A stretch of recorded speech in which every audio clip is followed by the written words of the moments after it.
बंशीधरं तोत्रधरं नमामि मनोहरं मोहहरं च कृष्णं मालाधरं धर्मधुरं धरं च पार्थस्य सारथ्यकरं च देवं कर्तव्यदीक्षां च समत्वशिक्षां ज्ञानस्य भिक्षां शरणागतिं च ददाति गीता करुणाद्रभूता कृष्णेन गीता जगतो हिताय कृष्णेन गीता जगतो हिताय। ભગવાન કૃષ્ણએ આ જગતના હિત માટે અર્જુનને નિમિત્ત બનાવી અને આ ગીતાજીને ગાઈ છે। 10वां अध्याय श्लोक 16वां।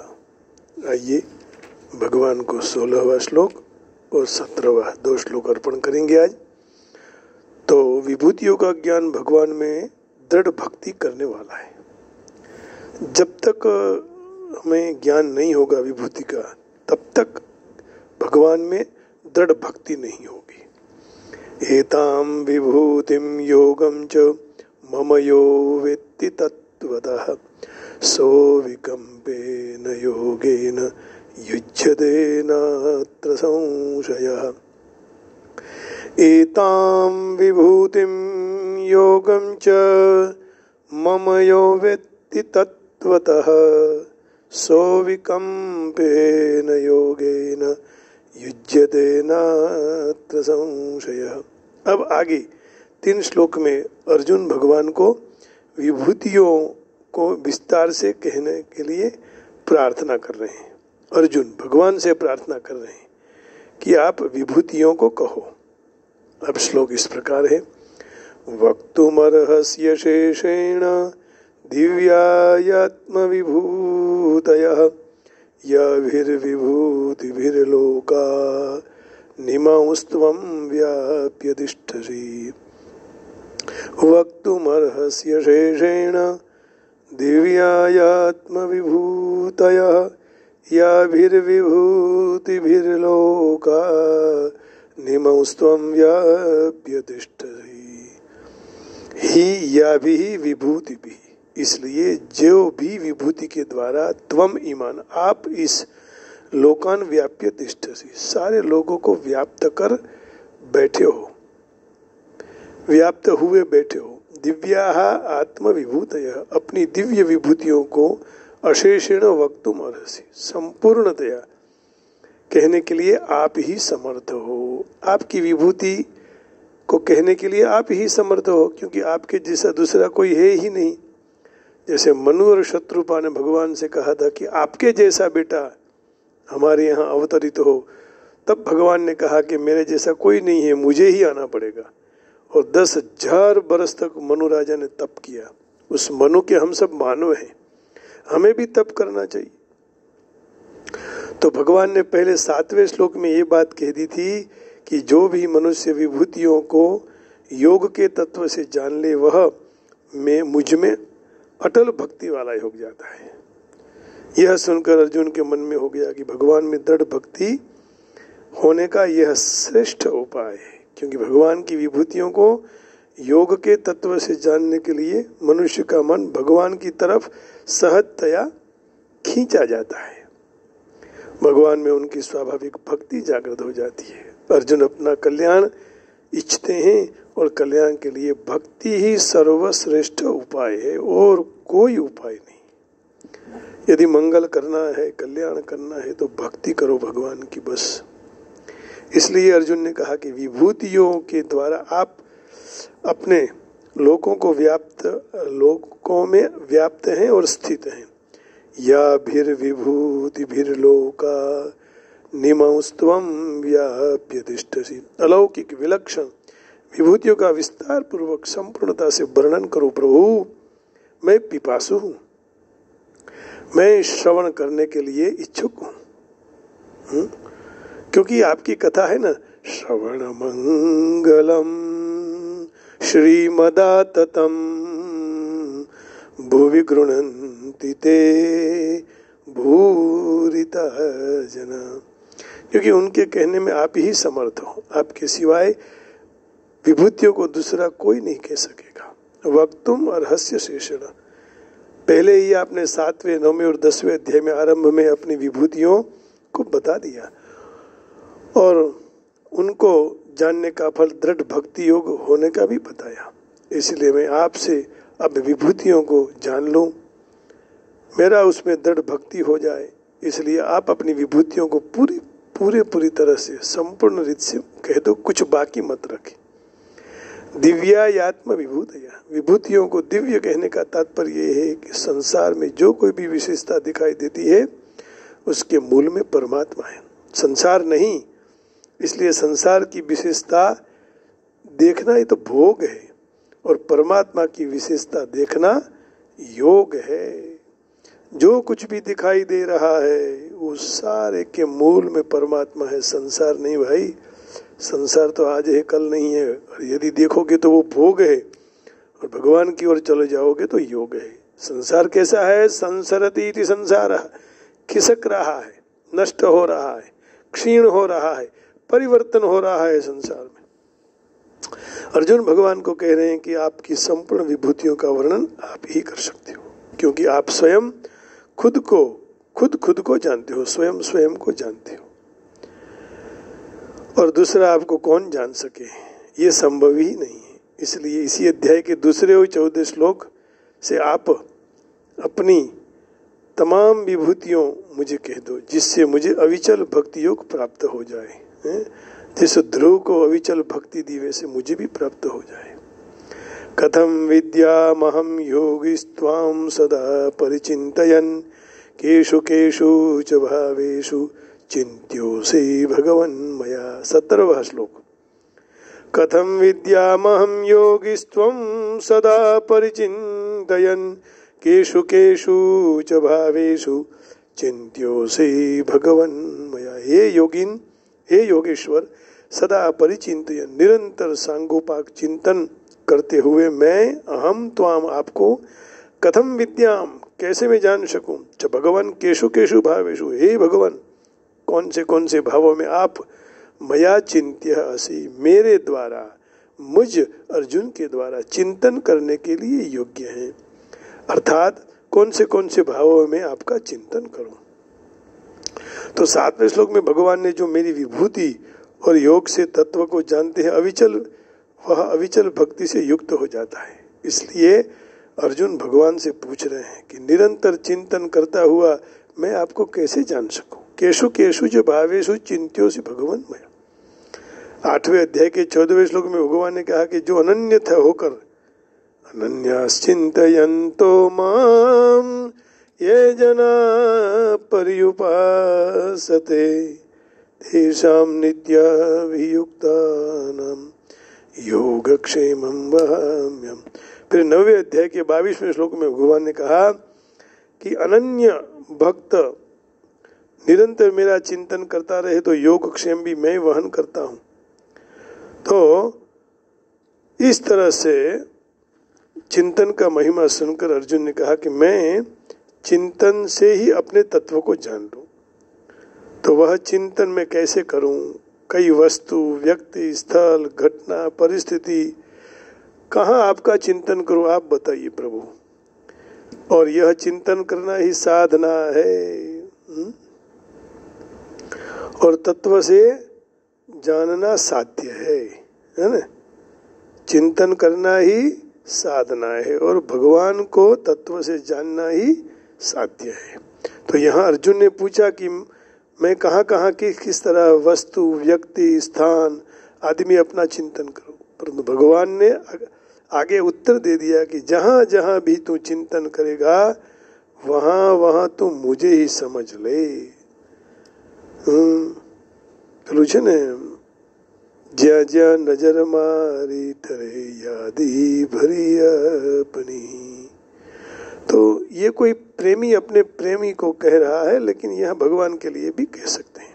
इसलिए कोई विशेषता, महत्ता, सुंदरता आदि के कारण जहां जहां तेरा मन जाए वहां तू मेरा तहां तहां चिंतन कर, अर्थात वहां विशेषता आदि मेरी ही समझ, क्योंकि संसार की विशेषता को मानने से संसार का चिंतन होगा, परंतु संसार के तमाम पदार्थों में मेरी विशेषता मानने से मेरा चिंतन हो जाएगा।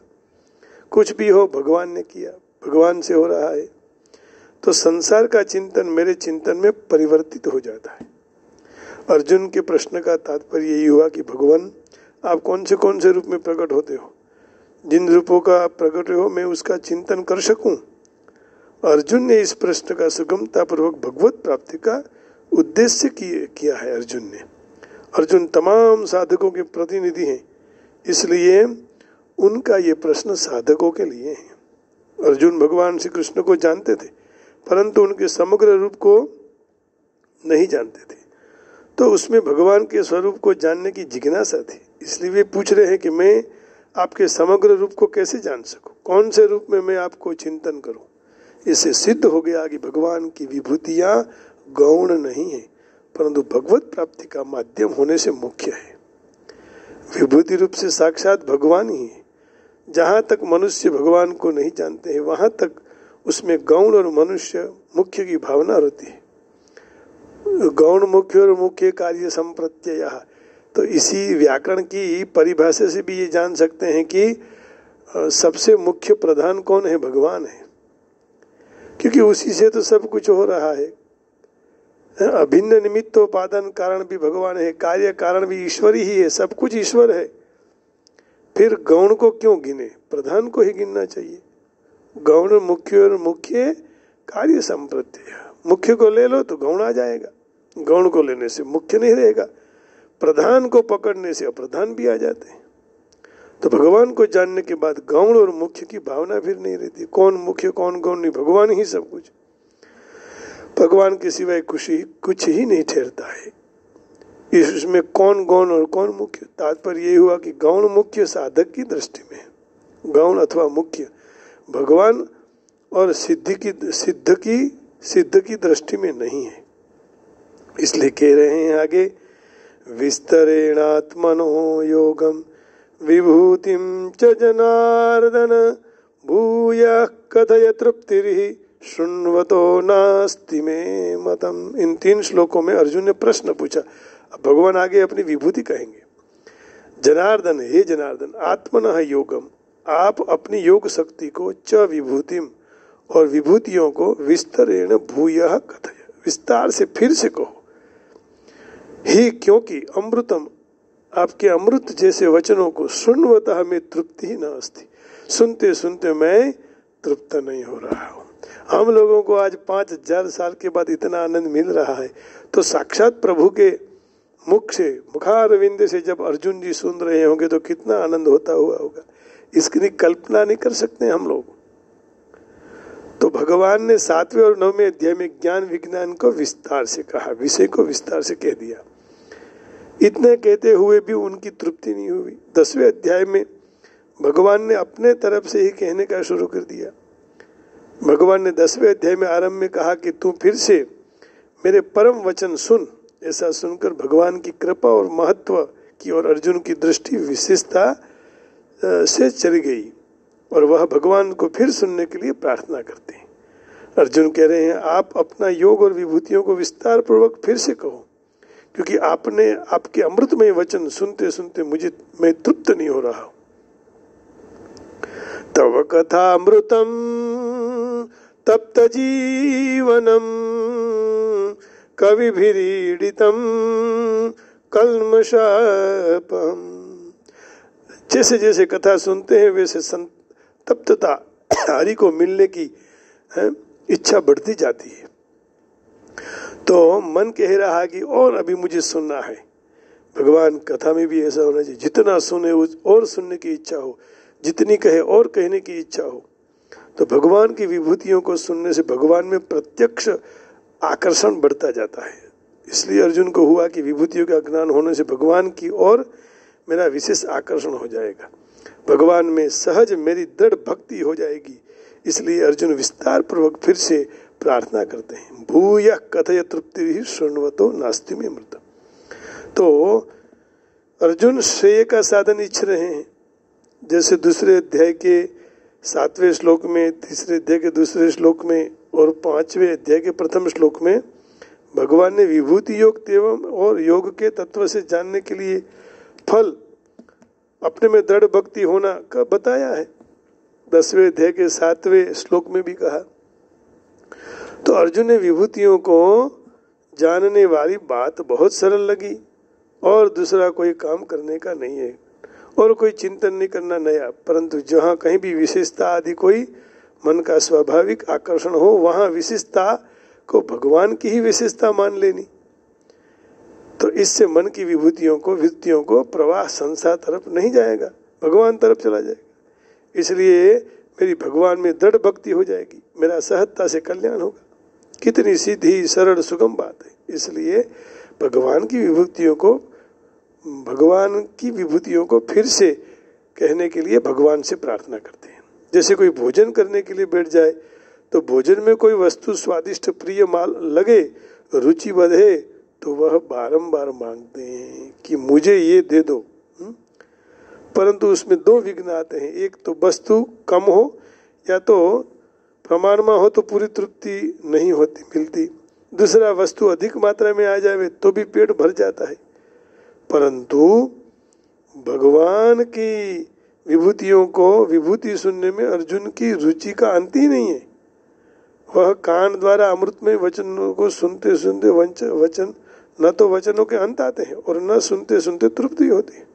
इसलिए अर्जुन भगवान से प्रार्थना करते हैं कि आप ऐसे अमृतमय वचन कहो कि मैं सुनता ही रहूं और आप कहते ही रहे।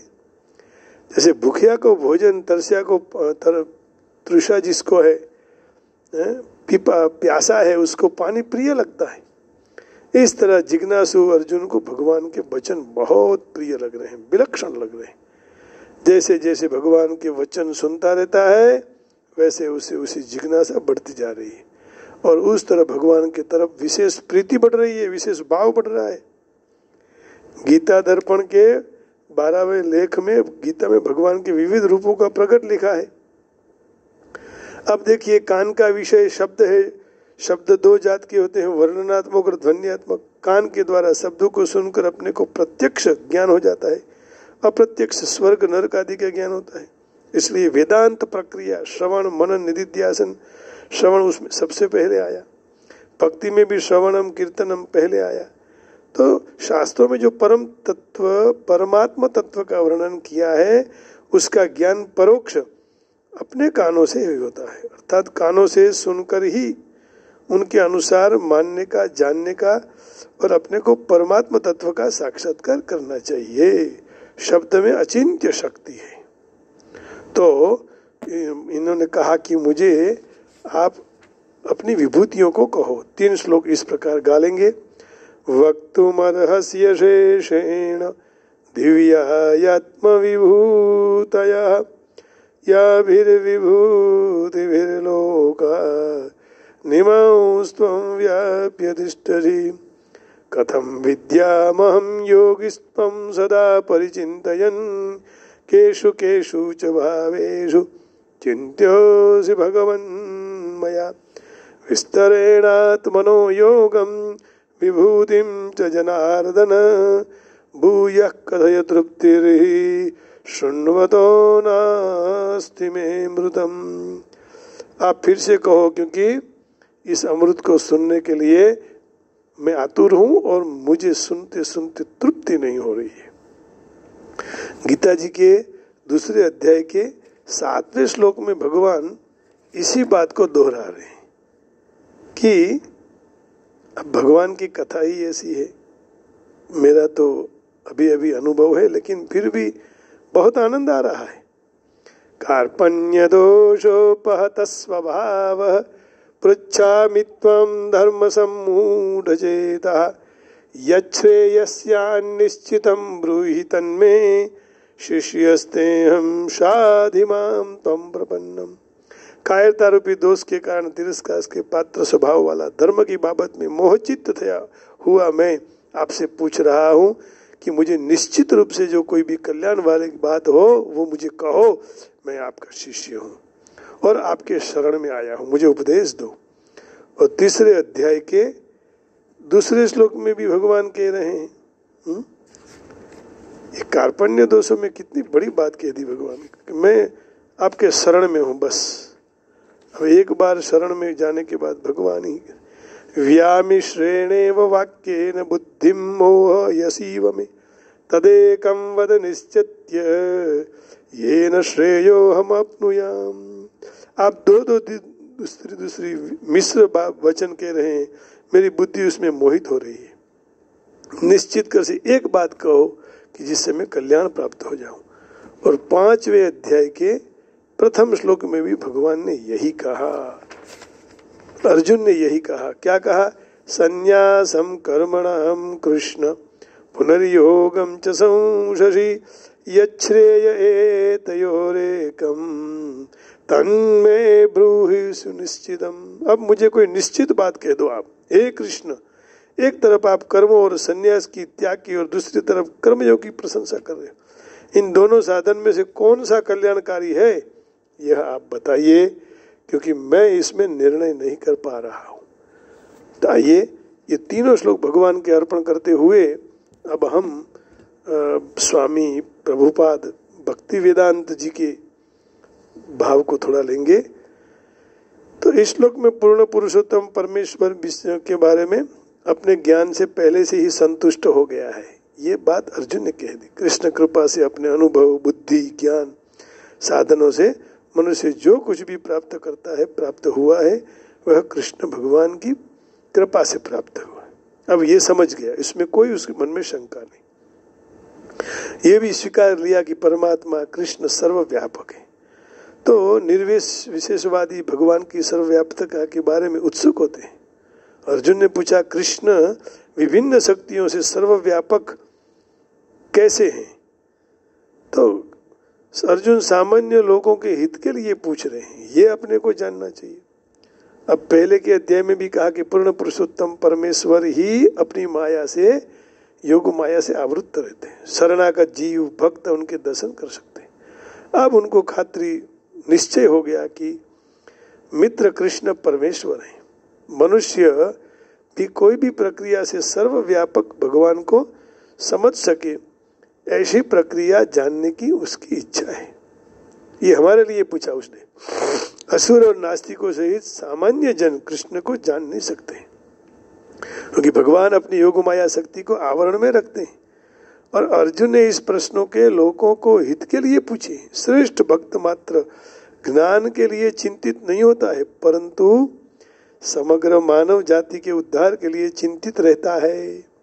मुझे कई लोग प्रश्न करते रहते हैं कि क्या रोज फेसबुक में आप बैठ जाते हो? कोई जरूरत नहीं है, खुद चिंतन करो। लेकिन आज इसका जवाब यहाँ खुद भगवत पाद स्वामी चैतन्य महाराज कह रहे हैं कि हम अकेले नहीं, दूसरों का भी कल्याण हो, दूसरों का मंगल हो, इसलिए रोज हम सुना रहे हैं।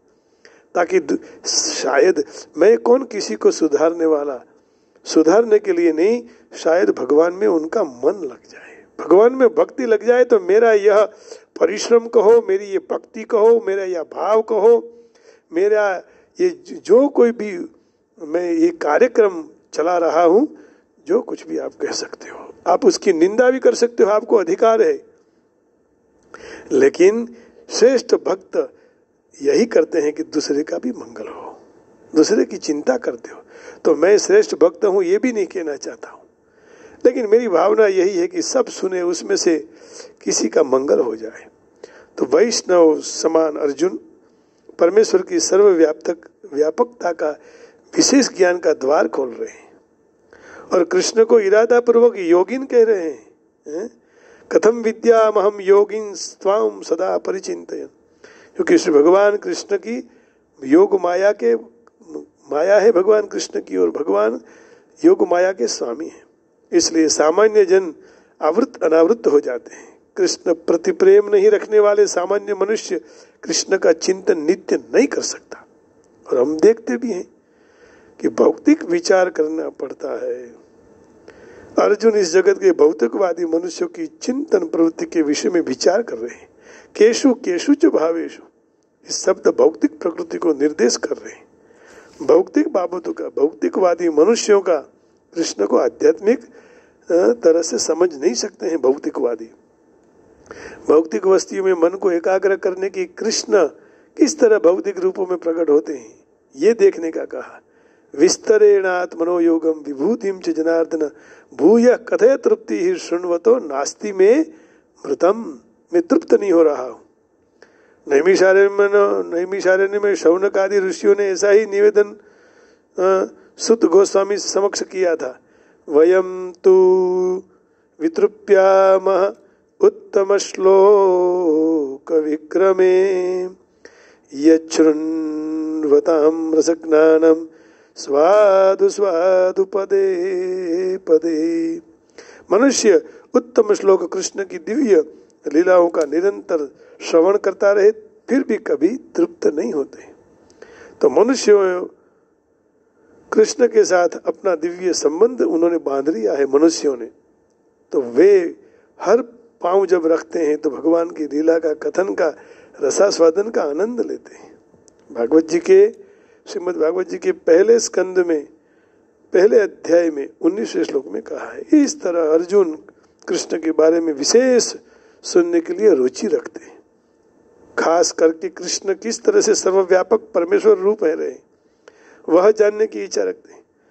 जहाँ तक अमृतम शब्द का सवाल है वहाँ कह सकते हैं कि कृष्ण विषय की कोई भी कथा वचन अमृत के समान होता है।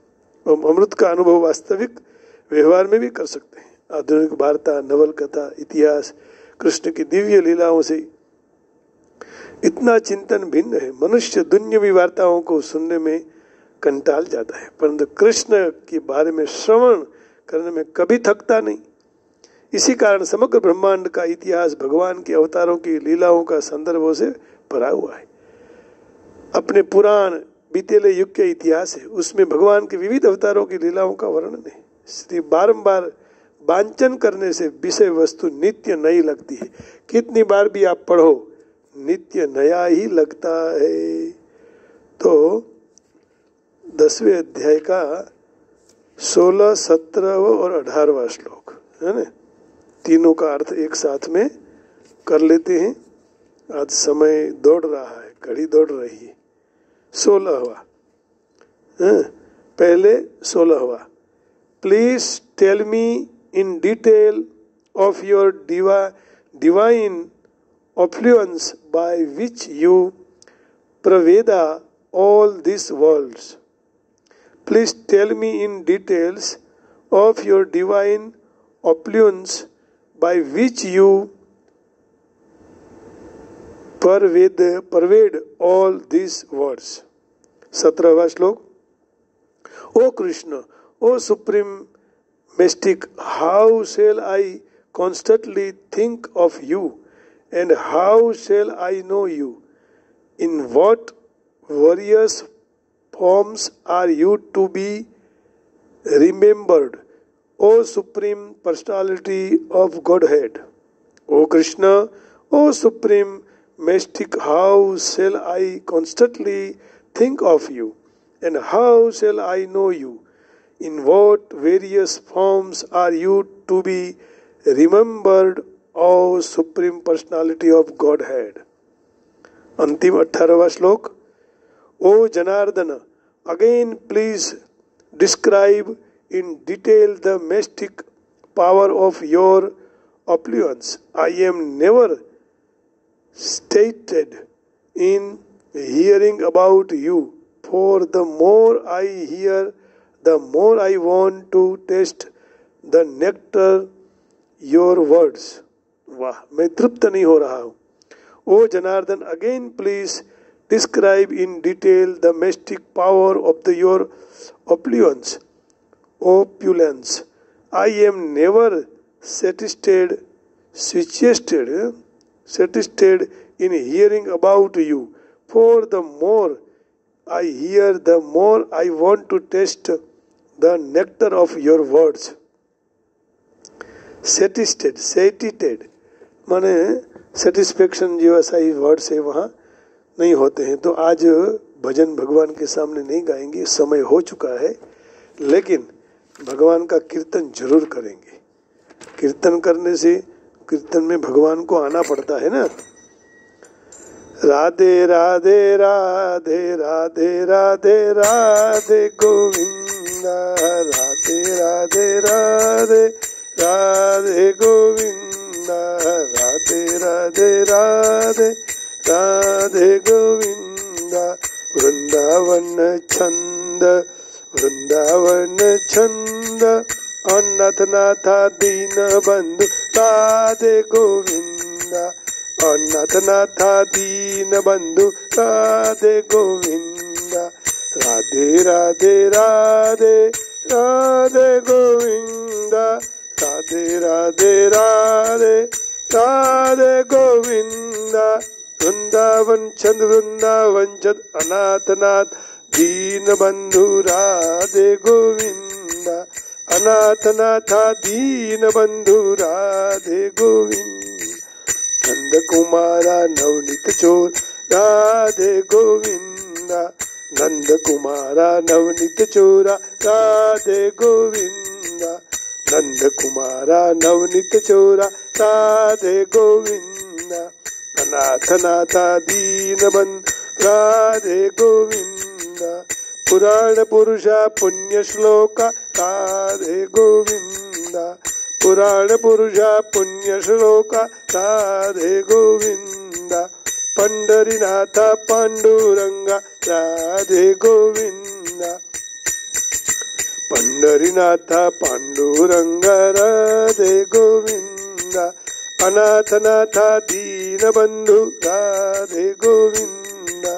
जय जय विठ्ठल विठ्ठल गोविंदा, जय जय विठ्ठल विठ्ठल विठ्ठला, माझा विठ्ठल पांडुरंगा, माझा विठ्ठल पांडुरंगा। जय जय विठ्ठल जय हरि विठ्ठल राधे गोविंद, राधे राधे राधे गोविंदा। अनाथ नाथा दीन बंधु राधे गोविंदा, अनाथ नाथा दीन बंधु राधे गोविंद। राधे राधे राधे राधे गोविंदा, राधे राधे राधे राधे गोविंदा। अनाथ नाथा दीन बंधु राधे गोविंदा। अनाथ के नाथ राधे राधे गोविंदा आपके हृदय में बैठे हैं, उन भगवान को प्रणाम करके वाणी को विराम देता हूँ। जय श्री कृष्ण, जय गिरनारी, जय योगेश्वर, जय श्री राम, जय बांके बिहारी, जय वेंकटेश्वरा, जय हनुमान, जय श्री गणेश, जय जगदम्ब। ओम ओम हरि ओम हरि।